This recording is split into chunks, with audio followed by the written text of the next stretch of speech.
Pessoal, vamos lá então, vamos dar continuidade à nossa aula aqui de administração pública. A gente terminou a parte 1 dessa aula falando sobre o terceiro setor.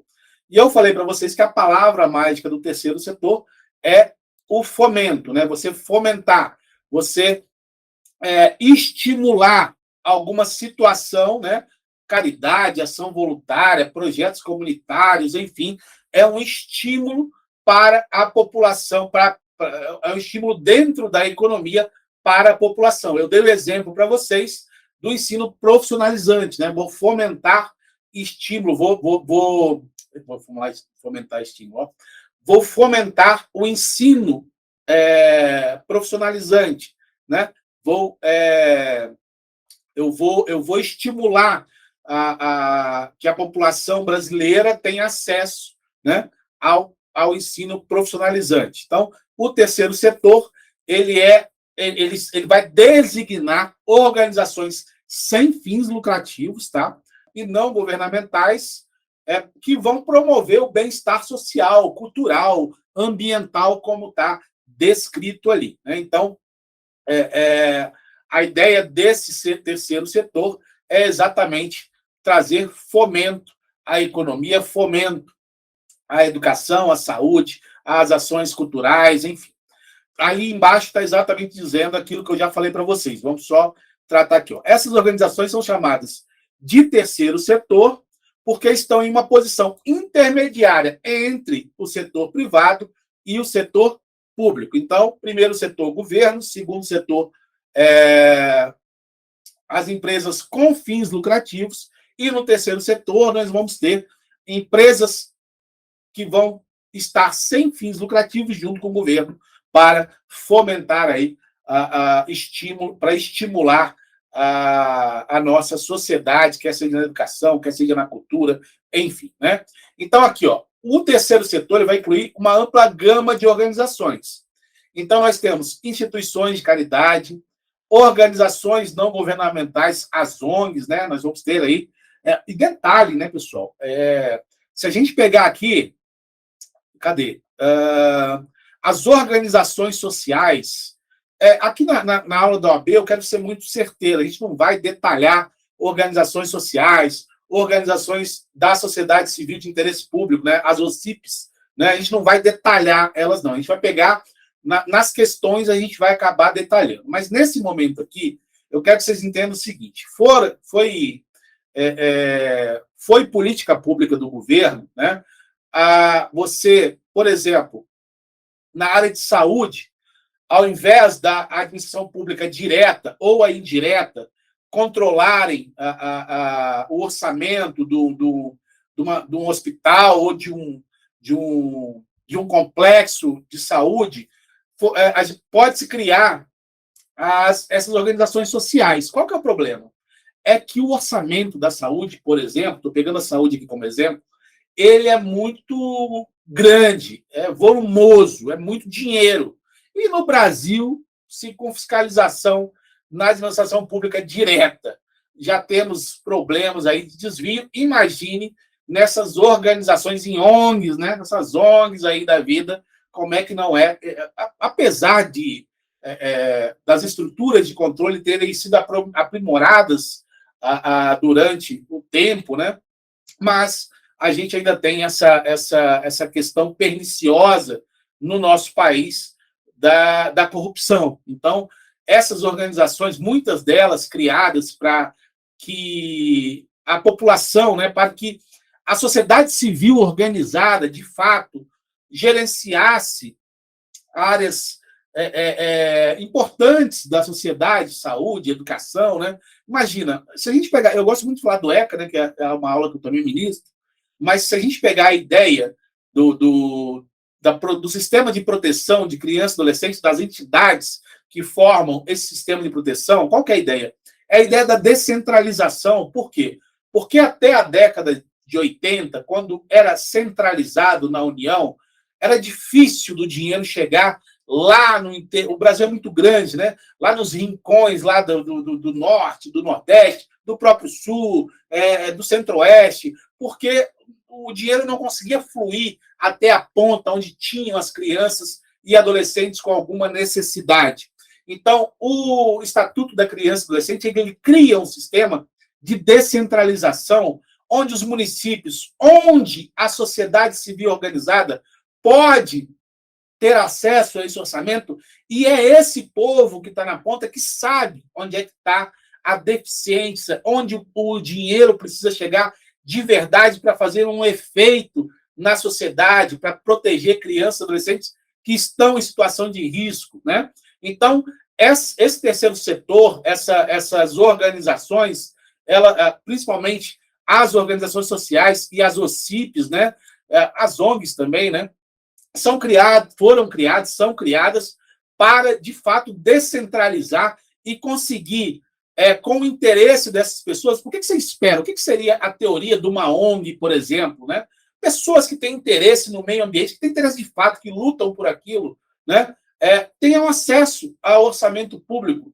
Não que a administração pública direta não tenha um interesse, mas a burocracia do Estado acaba determinando outros interesses e não só a visão do meio ambiente para as pessoas que deveriam protegê-lo. Enquanto que a ONG ali tem pessoas que têm ideologia de proteção, vamos dizer assim. Ideologia virou uma palavra que tem um sentido até pejorativo às vezes, mas não estou usando esse sentido pejorativo. Estou dizendo aquela pessoa que luta por aquilo, né? Quem é que não conhece alguém que vê um animal na rua e já se sente na obrigação de ir lá pegar, de fazer esse animal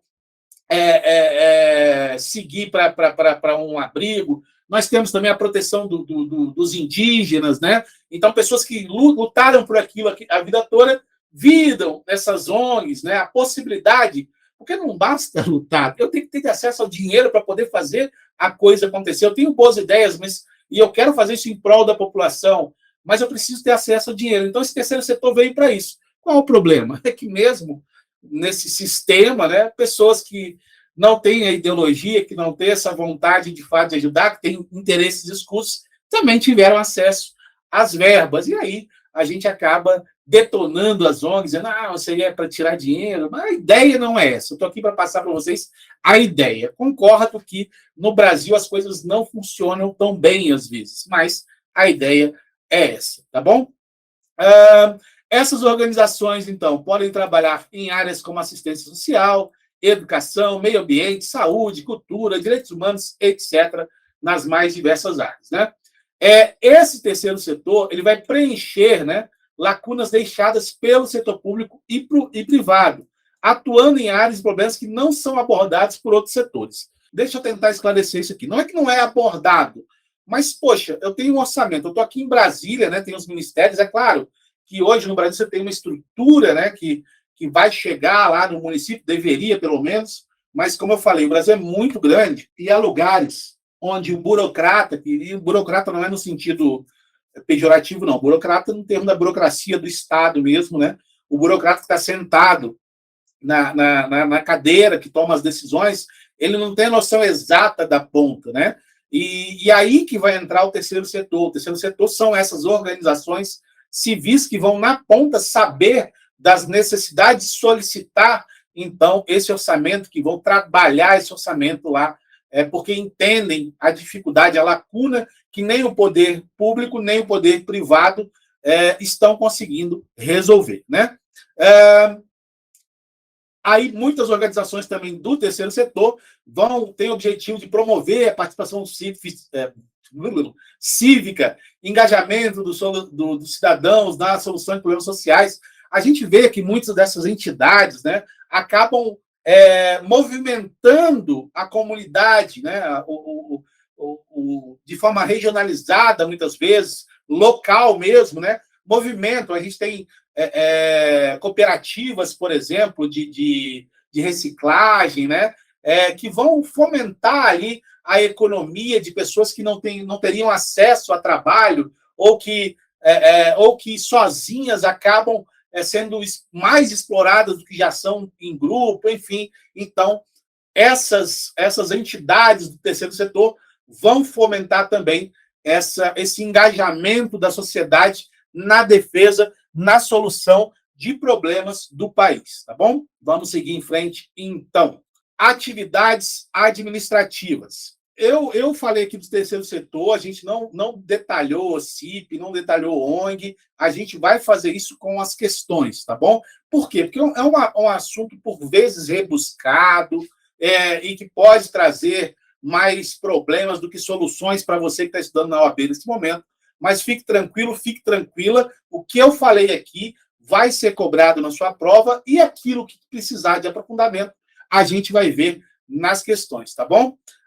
Lembrando que a administração pública direta e indireta, a gente vai ainda dar uma passada nesta aula. A atividade administrativa, ela está dividida em 3 categorias. Vocês vão ver aí na doutrina, outros professores vão falar de 4, poder de polícia, enfim, né, que tem a ver com regulação. Eu peguei aqui nas 3 categorias. Prestação de serviço público, regulação, fomento. Tem a outra também, que seria a intervenção na atividade econômica. A gente vai ver isso nas estatais, né? As estatais podem ser divididas em prestação de serviço e estatais de intervenção na atividade econômica. A atividade administrativa de prestação de serviço público, né? Vai abranger, obviamente, a prestação de serviço público, tanto pela administração pública direta ou pela indireta. Por exemplo, os Correios, né? Os Correios vão prestar ali um serviço público de entrega de correspondência, enfim. Então, exemplo de serviço público: a saúde, educação, segurança, transporte, saneamento básico. Então, a gente está se privatizando muito, né, a questão do saneamento básico. A gente ainda tem as estatais ali que prestam serviço de saneamento público. Nós temos a segurança pública prestada pela administração pública direta, né, pelo Estado, nas polícias, enfim. A atividade de regulação, né, se resume ao controle e fiscalização da administração pública sobre atividades privadas que envolvam interesses públicos. E a gente vai ter como o maior cartaz disso, né, as agências reguladoras, como aí a gente vai ter a Anatel, a ANEEL, a ANAC, a ANTT. Então, muitas atividades de interesse público estão nas mãos do particular. Então, você tem hoje, como eu falei, né, foi privatizado o setor de telefonia, o setor de energia está sendo privatizado, os transportes rodoviários privatizados. Então, você tem a regulação desse mercado. Esse mercado ele não pode ficar frouxo. A gente não pode, a gente vê a questão da Petrobras, por exemplo, né, ter um monopólio de extração de combustível e de logística não mais, né, mas, enfim. Mas esse monopólio, que já não está nas mãos da administração pública direta mais, né, acaba dando ao mercado, e sem uma grande atuação, sem um poder de atuação do governo, porque a coisa foi feita assim, a gente vê esse problema do aumento de preço dos combustíveis, né, sem que o Estado tenha uma ação efetiva, possa ter, né, e, claro, eu estou resumindo aqui, tem muito mais coisa envolvida, né, pessoal? Mas a gente vê o caos que né, o caos que se tornou essa política de preço de combustíveis da Petrobras. Nos outros mercados que estão sendo regulados por agências reguladoras, há normas, há situações de proteção do próprio mercado. Claro, a livre iniciativa que é garantida na nossa Constituição, né, e essas agências reguladoras, o Estado vai ter que respeitar. Mas a livre iniciativa, a gente não está mais no Estado liberal, onde o Estado era um interventor mínimo, né? Então, a gente tinha situações no Estado liberal, por exemplo, onde trabalhadores eram explorados, mulheres e crianças trabalhavam 14, 16 horas, e o Estado precisou intervir, né? Então, esse poder de regulação do mercado, ele permanece nas mãos do Estado, tá ok? Na verdade, tem que haver um equilíbrio aí, né, entre a livre iniciativa e essa regulação do mercado pelo Estado. O fomento, né, essa questão do estímulo, do apoio, né, do Estado. Então, está aqui, atividade administrativa de fomento. Essa categoria ela abrange atividade de estímulo e incentivo ao desenvolvimento de atividades privadas que contribuem para o bem-estar da sociedade, né? Aí você tem as questões culturais, esportivas, científicas, tecnológicas, enfim. Então, aí você tem concessão de subsídios, incentivos fiscais, financiamentos. Então, você tem, por exemplo, o Banco do Brasil patrocinando atletas olímpicos, né? Esse patrocínio, esse fomento ao esporte. Você tem organizações que vão financiar a cultura, né? De uma determinada região ou do país inteiro, enfim.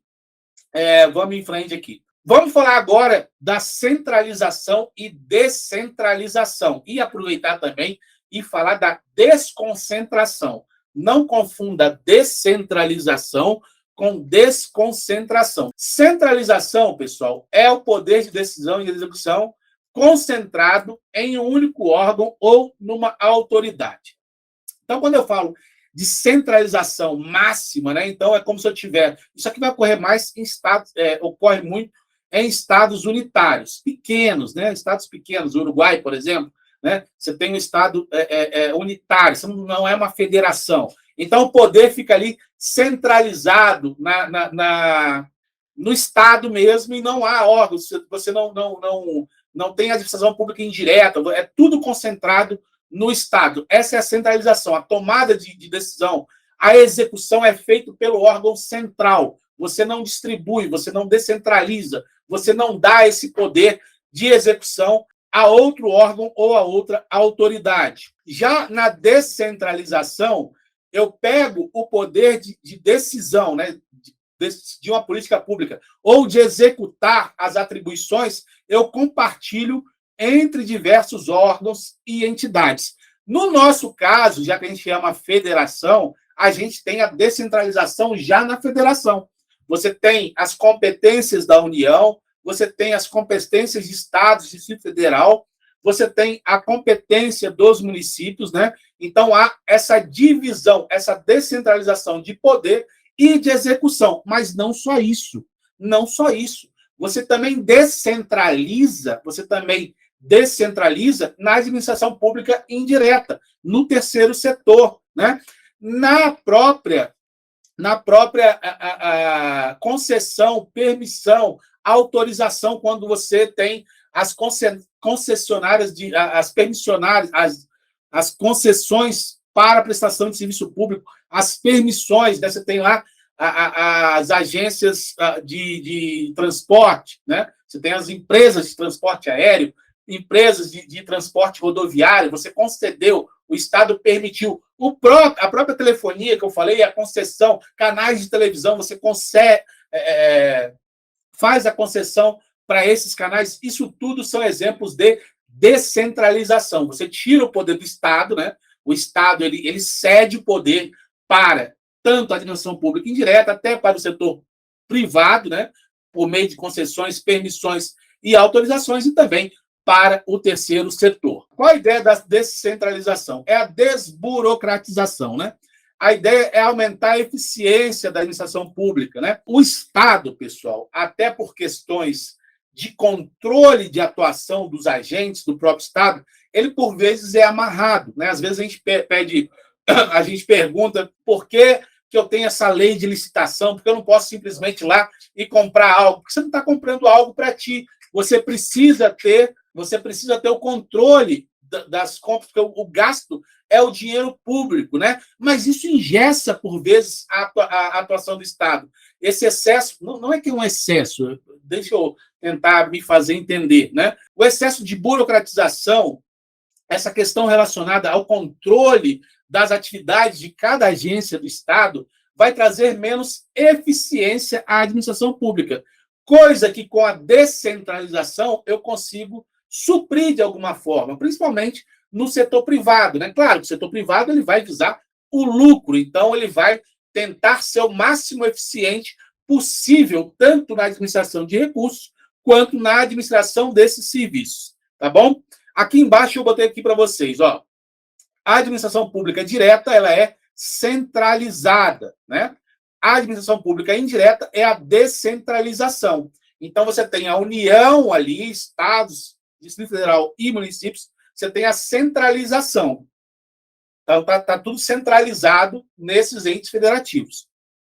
A descentralização é o Banco do Brasil, é o Correio, porque eles têm a estrutura própria deles que têm uma vinculação, mas não estão hierarquicamente ligadas à administração pública direta. Agora, você tem também a descentralização, não só, porque quando eu falo de administração, como a gente falou agora há pouco, da administração pública indireta, né? A gente falou, olha, a administração pública indireta, ela está vinculada, de alguma forma, à administração pública direta.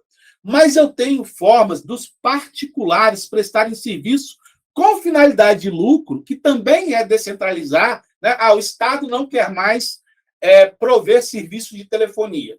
Então, eu vou passar esses serviços para o setor privado. Aí a Oi, Claro, Vivo vão prestar serviço de telefonia, mas vão fazer isso por concessão, né? Vou permitir, vou conceder. Eu tenho que tomar cuidado aqui com as palavras, porque são palavras técnicas, né? Então, a permissão é uma coisa, concessão é outra. Então, vou conceder ao setor privado a possibilidade de prestar esse serviço de interesse público. Isso também é descentralização. Mas não é simplesmente soltar lá, faz aí, bota os telefones do jeito que você quiser. Não, tem regulação desse mercado. Essas empresas particulares não têm vinculação, né?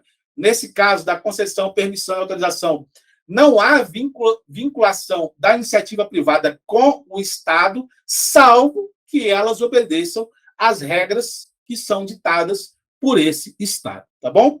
Cuidado, aqui eu botei bem grande, ó. Desconcentração. A gente estava falando até há pouco de descentralização. Agora, a gente está falando de desconcentração. A desconcentração é a distribuição de competências e atribuições dentro de uma mesma estrutura organizacional, né?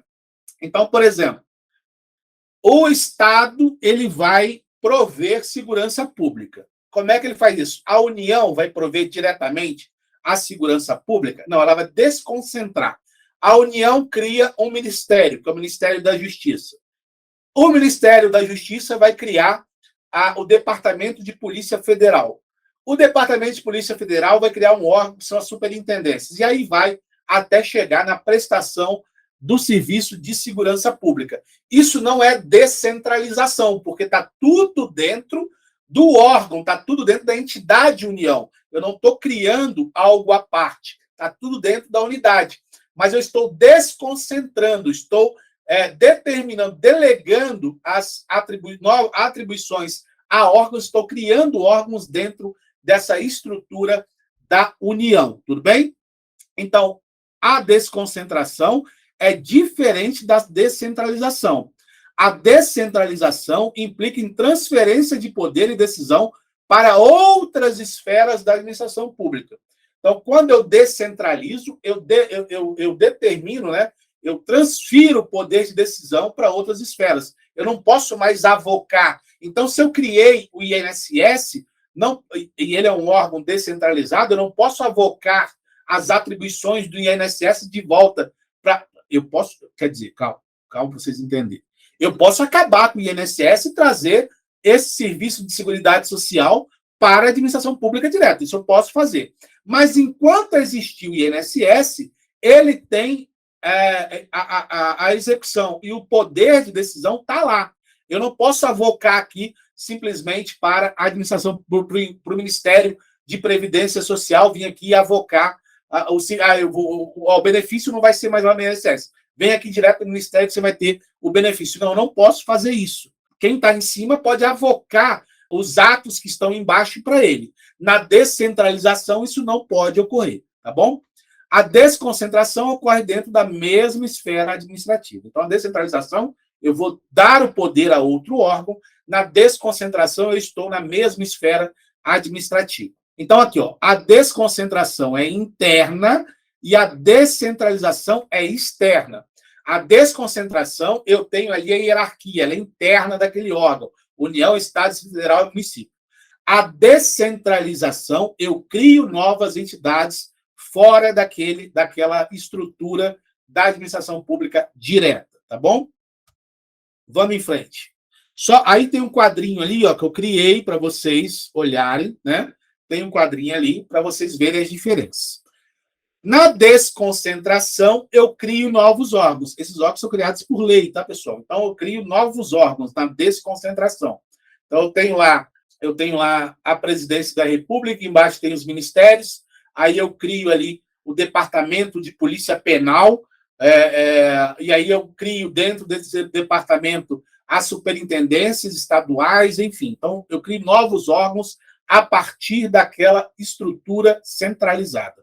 Na descentralização, eu tenho novas entidades. Eu crio outros órgãos que não estão vinculados àquela estrutura central. Petrobras, Banco do Brasil, IBAMA, FUNAI, são órgãos que estão descentralizados. Eles têm personalidade jurídica própria e não estão dentro da hierarquia dos entes federativos. Não estão hierarquicamente. Eles têm vinculações, mas eles não estão vinculados hierarquicamente a eles. Na desconcentração, não há personalidade jurídica. Falei para vocês. Se você tem uma ação contra a PRF, você vai entrar contra a União. Não há personalidade jurídica. Se você tem uma ação contra o INSS, que tem personalidade jurídica por ser um órgão descentralizado, você vai entrar contra o INSS e não contra a União. Na desconcentração, você tem a hierarquia, como eu falei para vocês. Quem está em cima pode avocar as atribuições que foram delegadas de volta. Na descentralização, não há hierarquia. Eu não tenho como avocar porque não há hierarquia.